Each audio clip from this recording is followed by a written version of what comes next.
Alright, response video to some comments by Carla. De La Stella. I guess that's it. Anyway, so I'll read this crap. Make it even bigger, maybe. Make it more readable. And respond to it. But somebody did respond fairly well. Kind of a coincidental screen name. You know, Rignolo. Yeah, so just, I can't explain, but it's just an incredible coincidence that this name showed up now regarding the previous 2 hours. So it's just one of those things in life. It's just really weird. But anyway, so we're going to do the determinism thing again. Ugh, irritating. And horribly irritating. Yeah, horribly irritating. So there we go. Camera position is adequate. I think I'll have a cigarette while I do it because I have the chance to. I have smoked a whole pack of cigarettes in 7 hours. Yeah. Yeah. Smoke them while you got them. But yeah, it's really depressing. 7 hours. Come on. Can't do that. Yeah, get away with it forever. Alright, anyway, so I did my video basically saying this person is a skanky, blah, blah, blah, blah, and whatever. I don't, it's just so irritating to have these kind of conversations, especially when I've made more videos as a hard determinist than almost anybody, right? I mean, come on, let's face it. Yes, I'm a hard determinist. Doesn't mean I don't understand the fact that I've sort of explained that we're essentially reading the script that has been written for us, but there are mechanics to this process, in the fact that one person reads their script and that writes the circumstance for another person reading their script, and their script is going to interact with this script performance art that's going on around them, and they're going to bounce off of that. That's going to affect them. It's going to change them, and that change vibrates to another person and vibrates to another person, and it's all inevitable, but it has to happen that way, and it has to happen that way through the language that we have, not a perfect language, not a really explicit language. And so this is just one of those people who, it's so easy to tear stuff down, and so you tear it down out of convenience and start playing with words and the way we use words. We often say, I choose. It doesn't mean anything. It doesn't mean that there's an I choosing. No, brain processes and produces a result. There is no choosing. But anyway, let's play along and try to explain how this is, first off, irrelevant to the subject of the fact that we know there are imaginable futures. We can imagine a future where people wear red a lot, and we can imagine a future where people wear green a lot. Now, if one of those futures is going to be realistic in terms of which one we're going to bet on happening, or which one are we going to try to make happen, we can logically understand that certain things have to happen if the future is going to be people wear red a lot, and certain other things will have to happen if people are going to wear red a lot as the inevitable future, the actual prediction. So we can know that in seeing the world, we can say, wow, the green world ain't going to happen because no one's greening. And we can say, okay, I'll make more green because I like the green world to be the winner in the end. I'm hoping that's the reality that we're going to live in. So I'm going to make some green stuff so there's more green, so green wins. It's just logical. It's all inevitable. I was going to do it. Since the Big Bang, it was written that I was going to do this green thing. But it doesn't change the fact that it's a necessary part of the green future actually being reality. It's the fact that I had to do this green thing. I mean, it's not that complicated. So anyway, no, your philosophy is inconsistent. Now that's just a lie, a malicious distortion, a preposterous, unsourced, undocumented, unproven accusation. You suck. You fucking idiot. No, you are the one who has diminished capacity to comprehend concepts. Abstract concepts. And real ones too. Logic in general. Alright. Yes, you can say if I do this and that, then this and that happens. But those are just thoughts in your head. Okay, where have I argued they're anything other than thoughts in our head?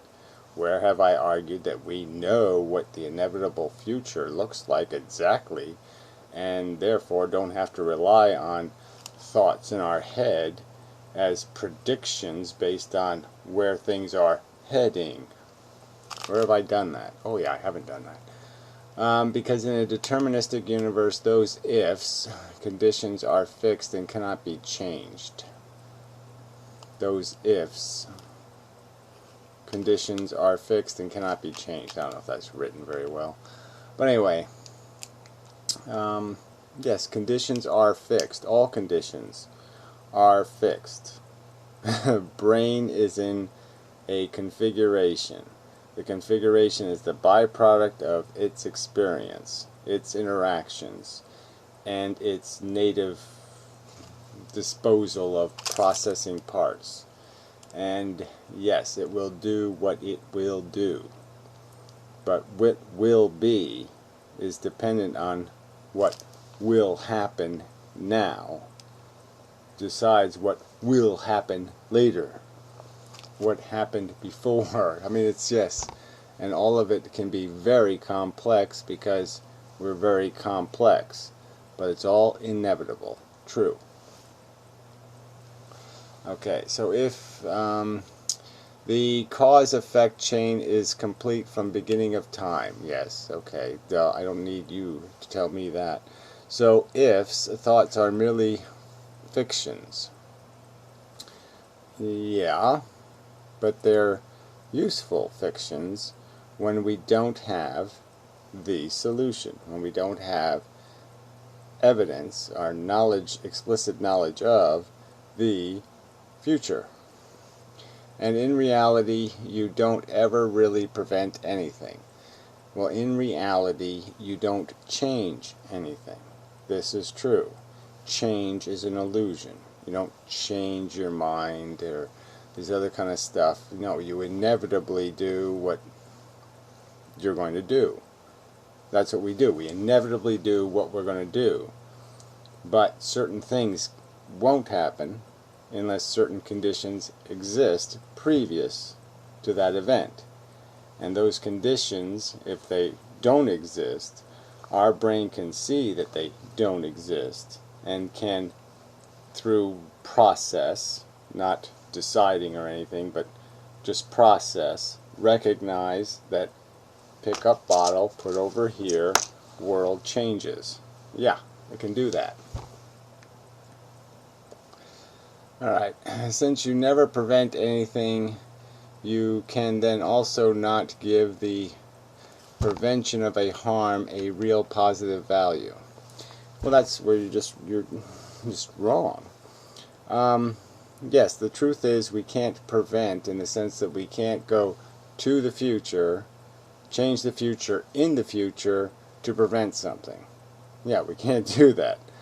But the truth is that the conversation we have now, the perception of the possible worlds, the guesses at what reality will be, are essential to our function.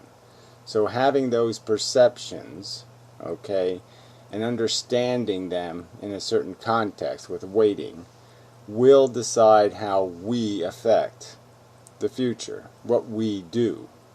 And yes, that decision is also inevitable.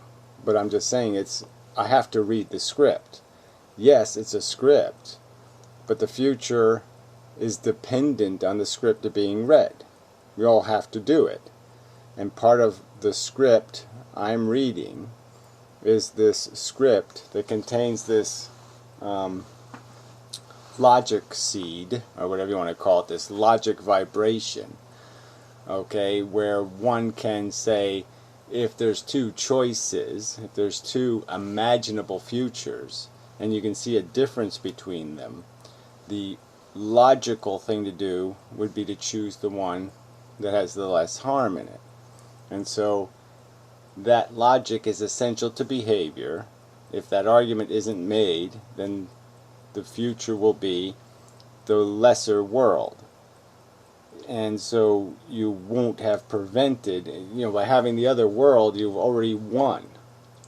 So obviously the inevitable world will either be I fail or I win. That's the truth. It's already written. But so I can't fix what's already written. I can't change what's already written. But part of what will decide what gets written is the fact that I go through this procedure of conveying this logic that clicks in somebody's brain where they say, yes, I too will be logical. That's a theme that runs inside of them, and it's a theme they get contagiously through communication. Yeah, I think that's an adequate explanation. Any real value, because the prevention is merely a fiction in your head. Since you never prevent anything, see again, you're playing with this word prevent, and conceptually, okay, you're obviously, again, you can't fight determinism, you can't fight inevitability. But the truth is the prevention is built into the end result being better, not better, wrong word. The end result, well, better is an okay word to use, is better than what would have been. You can use that term. Could have been. No, that wouldn't work. But you could use would have been in an imaginary world where this certain things didn't happen. So you could argue that these certain positive things, like, I don't know, discovering penicillin or something, has an effect that produces a better result in this long-term thing, or discovering it sooner rather than later, or whatever the scenario is. Well, anyway, but to say you never prevent anything, again, is denying the fact that there are processes necessary to the better future being the future. If the better future is the future, the only way it can be the future is people have to do the process. Martin Luther King had to be Martin Luther King. Things had to read their script. They had, their script had to have in it these necessary components of persuading other people, influencing other people. That was the important, vital component. And part of people understanding, part of a contagious idea is the idea, number one, that you're important to what the future will be. You're making the future through your interaction, and that your interaction can have or will have either a positive or negative effect. And whether it has a positive or negative effect is critically going to depend on what's in your head, what you think you're doing. Yeah, and whether you're doing something that's logically coherent or not. I have to put it in there, I guess. I don't have an ashtray. Alright, moving along. I'm dragging this out a little. Not on purpose, just it's again, it's the language is broken. because yeah, these words aren't explicitly accurate. But the concept of the fact that there's a process, and that process has to be, that process is vital to the conclusion, it's just a fact. I mean, I have to sense the importance of it. I have to fight for it. I have to go through all these procedures if in my mind the future is accessible as the better idea winning. It's like if somebody has a bubble on their tire, okay, and I point it out to them, say there's a bubble on your tire. It makes it possible, I mean, you know, through that information, for them now to not drive on the bubbled tire and die. And so, even though it was inevitable that I did it through a process of understanding that there's some reason that it's a good idea to inform somebody that there's a bubble on their tire. You get it? So I have to have the understanding, and then I have to convey the understanding to the person who's doing the thing that's more connected to the end result. But these are part of the script that has to be read. I mean, you can't do Romeo and Juliet without, you know, the balcony scene without Romeo. It wouldn't make any, you know, it can't happen. There's no continuity. There's no continuity to getting to, for the good future to win, something has to make it happen. There's a procedure that's required. And part of, logically, we can understand that part of the logical procedure would be people have to talk about this and people have to fight for it. It's not going to happen. You can't beat Adolf Hitler by sitting on the couch. Somebody has to go over there and beat him. Yeah, alright. Alright, positive value because the prevention is merely a fiction in your head. Well, again, the prevention is in the victory. So if my side wins, if the possible future I'm arguing for wins, the value of the word prevention will be in the fact that won.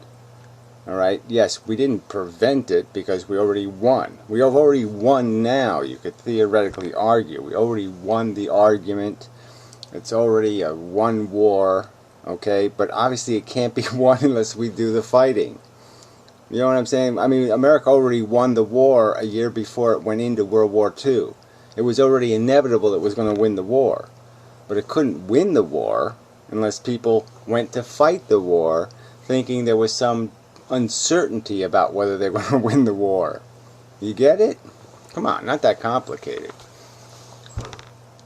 But there will be victory in victory. Victory has a meaning. Alright? Beating Adolf Hitler has a meaning. And having a future where harm is prevented has value. It's just, you know, I shouldn't have to argue that. But anyway, so it's not just a fiction in my head.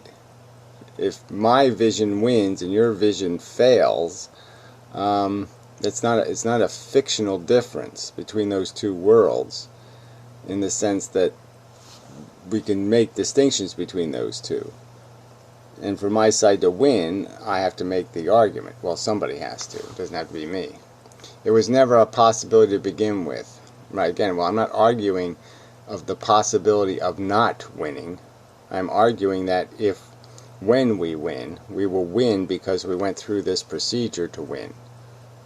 So, I'm not arguing about some other possibility. I'm arguing that to make it inevitable, this is what will be required, and I'm going to provide what's required. My portion of it. Just as it is not a possibility for me to unleash hell by snapping my finger. Well, why do you come up with an example like that, unleash hell? Why don't you just come up with a realistic example? It certainly is within your capacity to go out and drive your car into your neighbor's living room right now. It's possible. even if I believe it would be.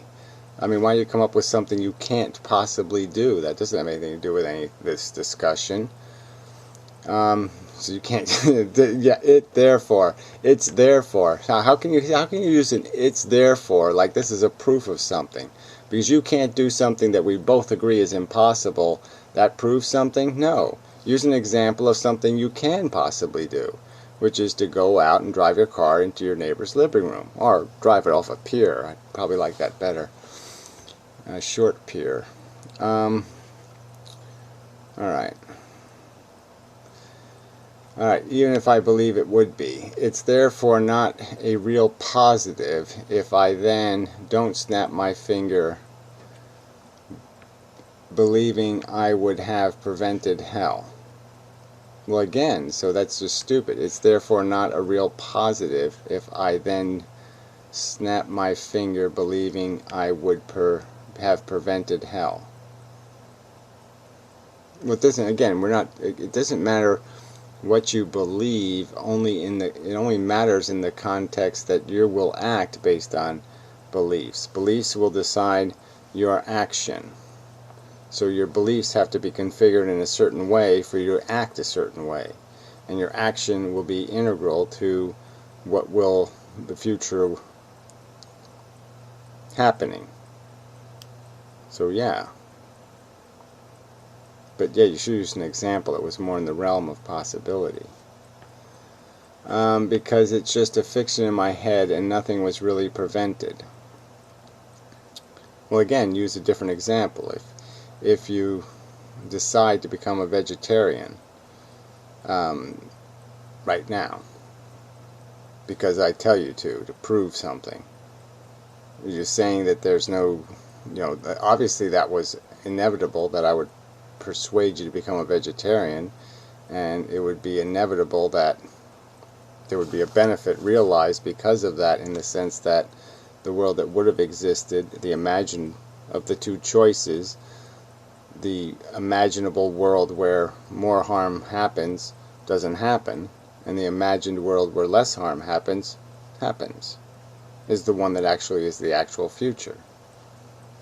Well, anyway.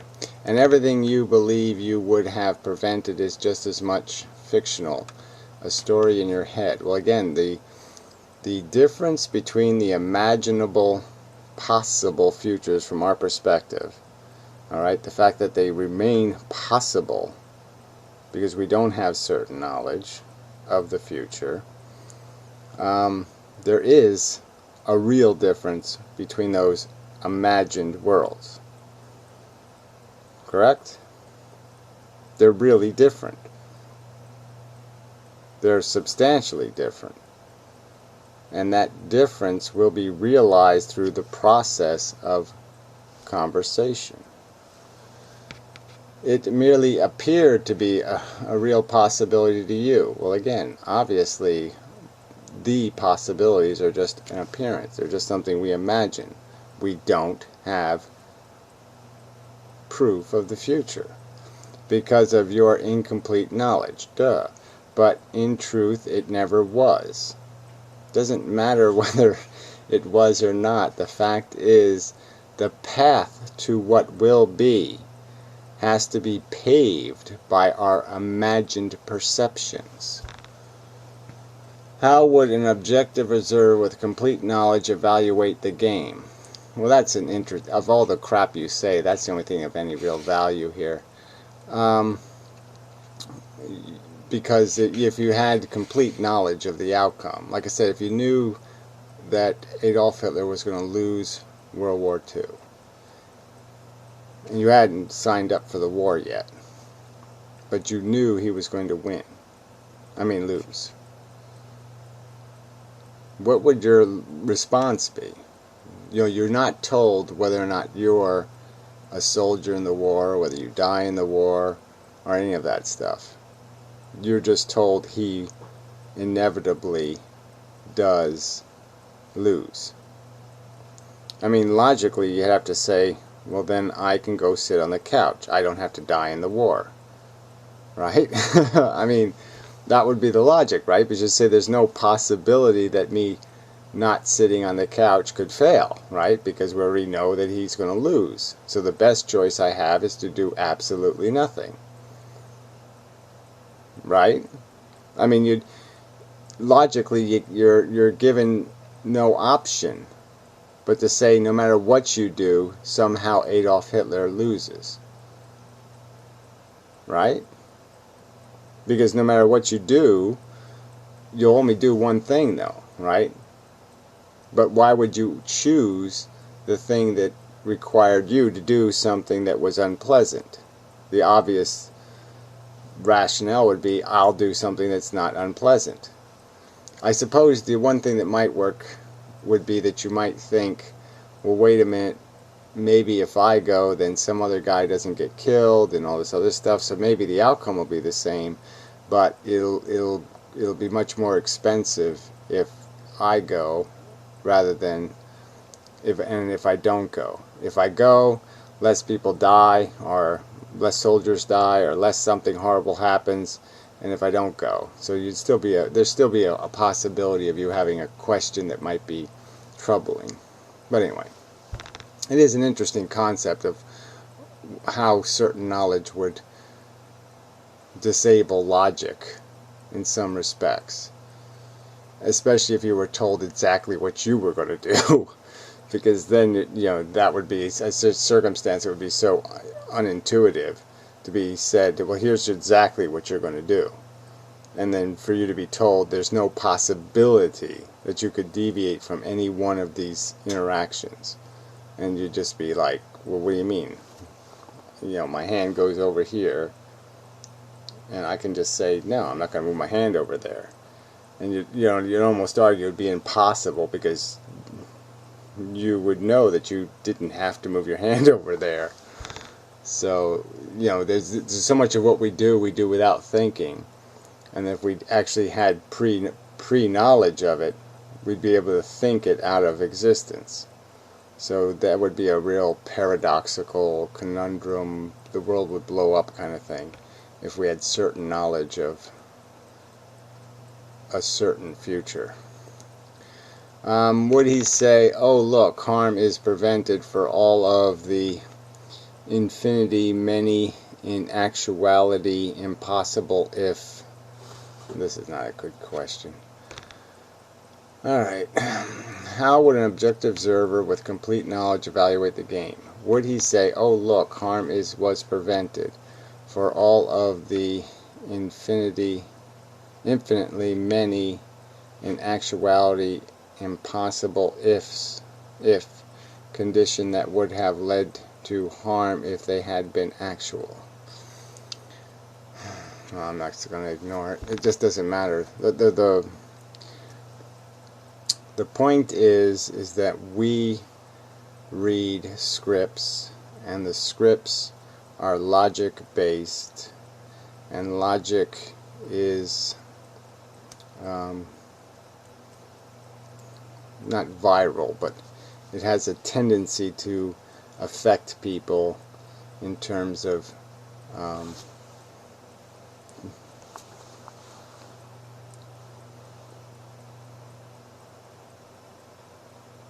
impacting them in ways that alter configuration. Yeah.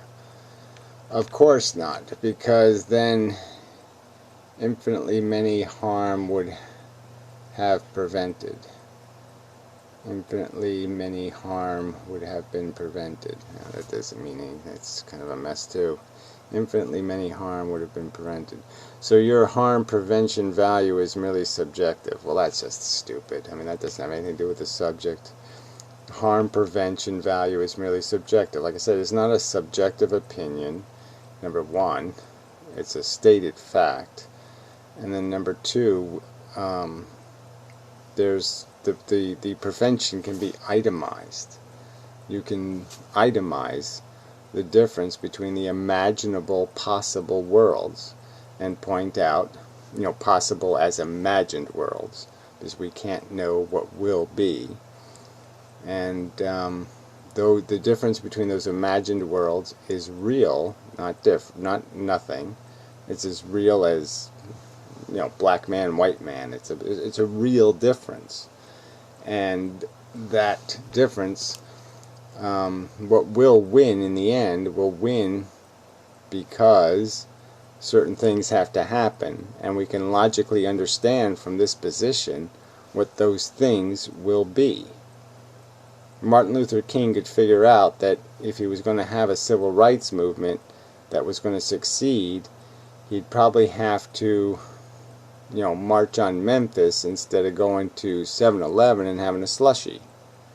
He could logically understand that for the civil rights thing to be the future, if that was the future, it was only going to be the future because people marched on Memphis, not because people went to 7-Eleven and had slushies. So your harm prevention value is merely subjective, but of course determinism is a pile of crap anyway. I don't know what that matters. We have free will, but you can't admit it. Whatever, I don't even know what that means. It's silly talk. Because what is free? Free from what? Free from what? Logic? Oh, yeah. Well, you're free of logic. That's true. Free of character? Oh, yeah, you lack character. Because that would weaken other parts of your argument. Again, how so? Again, I mean, if you're going to tell me where the free will comes from, that might be an interesting conversation. But exactly free from what? Free from my knowledge of right and wrong? Free from my habits? Free from the fact that I don't have superpowers? Free from what? It's just stupid. There's no free. Moral relativists. So why do you even bother with this? All this crap, and then you just sit there and make some silly argument for free will. I mean, what a waste of my time. Moral relativists ask, what would the all-knowing objective observer do? Well, the all-knowing objective observer, again, if you say they're all-knowing, you're going to create a conundrum, because then they would know exactly what they're going to do. But the answer is nothing, because everything is already determined. Well, again, if part of the determinism is you have to be Martin Luther King, well then you have to be Martin Luther King. I mean, there's just no, it's silly to say that things happen without things happening before they happen. Alright? I mean, the causes have to, the effects take place, they cause, they affect, they cause, they affect. The idea is that logic has been acquired through time. We have become guided by logic, mechanically controlled by logic, and so then if you make a logical argument between two possible worlds and say, if you do this, this world is going to happen, if you do that, this world is going to happen, then it's more, it becomes inevitable, okay, that the good world will be the world, because this is what you created by doing this process. I mean, you have to go through the process. You have to read the fucking script. I have to read this script in terms of persuading people that this is wrong to invest in the bad world. Even though we already know whether I'm going to be successful or fail. In the sense that, not that we already know that success and failure are already written. It doesn't matter. From here, you can't say I already lost. That's just silly. He would know that will inevitably happen and that he couldn't change it. Well, again, why would he assume he had no role in it? Right? I mean, to say, of course you can't change it, but your role is going to be part of it. So to say he couldn't change it is to say he's an objective observer who doesn't have any role to play. So of course he can't change it because he's not a player. So obviously you can't change it if you have no power, if you have no influence, if you have no participation. But quite obviously you could change it if you were given a role. And the role was obviously Like I said, you explain it to me.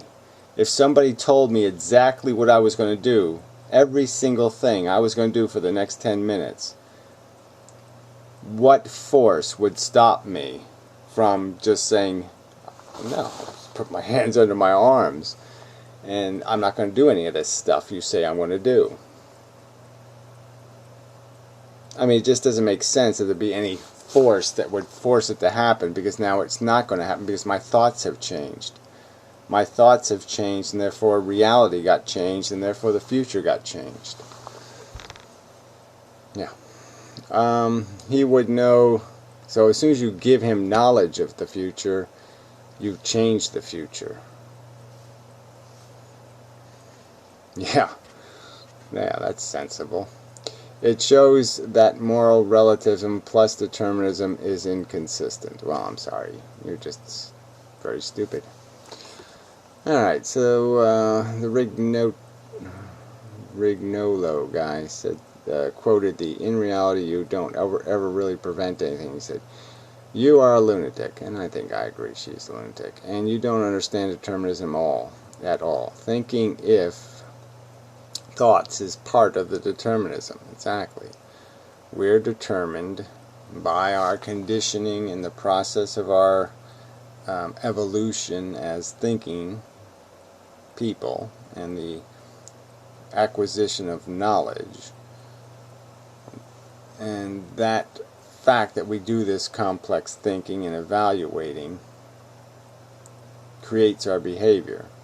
It's integral to our behavior. It's part of our behavior, and we will behave certain ways based on the conversations we have.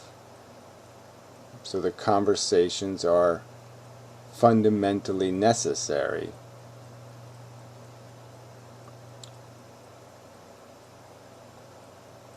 to the creation of what inevitably will be the future. Yeah, that's enough. Prevention is also determined. It is still prevention. Determined prevention is good. Well, whatever. Yeah, the word prevention is troublesome, obviously, because it implies change. And obviously we can't change the future. But the point is the prevention is in the future itself, in winning the argument, in winning the good imagined future, winning the future, actually being the future. The prevention's built into that victory. So anyway, enough. I just don't get these people's comments. I mean, it's Flyoora.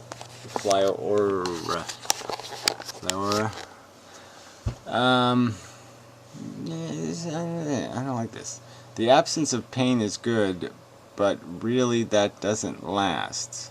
So how good is it really? Well, I don't even know what that means. I mean, it's like some things, last a long time, like herpes or something.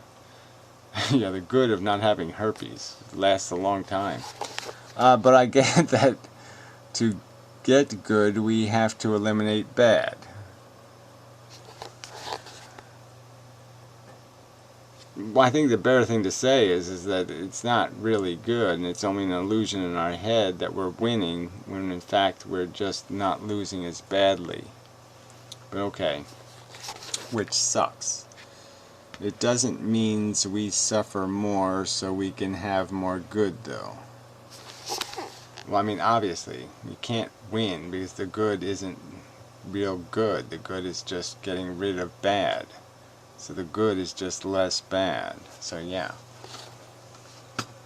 But yeah, I don't like the way you worded that. But whatever, it doesn't matter. We'll move on. So until next time. And such. Sorry, long video. I knew this was going to be difficult. This gets into this whole abstract thing. Again, it's like we have these words in our vocabulary that are bullshit. We don't make choices. Our brain processes and produces behavior. But it doesn't choose anything. It just processes, like software processes. and it's inevitable what it's going to process the input into or out of. And but that doesn't change the fact that the processing is complex and made out of all these pieces of stuff, and the pieces have to mean something to us, or we're going to process it differently. Yeah, to process the better, the future won't be good, period,